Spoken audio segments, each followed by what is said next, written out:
মদিনার যত ইহুদির একটা লিস্ট ছিল, এই লিস্ট শুধু দুইজন জানতো, বিশ্বনবী আর হুজাইফা। নবীর যেই কথা কেউ জানে না, সব হুজাইফার পেটের ভিতরে ছিল। হুজাইফা ইবনুল ইয়ামান বিশ্বনবীর গোয়েন্দা বিভাগের প্রধান, ওনার ছিল ডিটেকটিভ মাইন্ড, এবং উনি হচ্ছেন সাহিবু সিররি রাসূলিল্লাহ, রাসূল সাল্লাল্লাহু আলাইহি ওয়াসাল্লামের গোপন তথ্যের ধারক বাহক।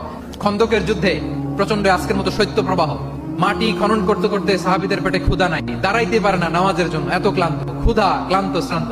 বিশ্বনবী বললেন, কে আছো?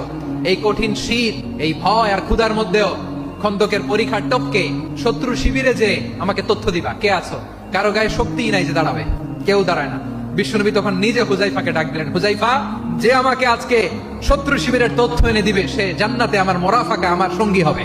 হুজাইফা ইবনুল ইয়ামান জীবনের ঝুঁকি নিয়ে এই ক্ষুধা, শৈত্য প্রবাহ, কোল্ড ওয়েভস কে উপেক্ষা করে শত্রু শিবিরে যে সবার কথাগুলো চুপে চুপে শুনে বিশ্বনবীর দরবারে এসে গোয়েন্দাদের মতো তথ্য সরবরাহ করেছে।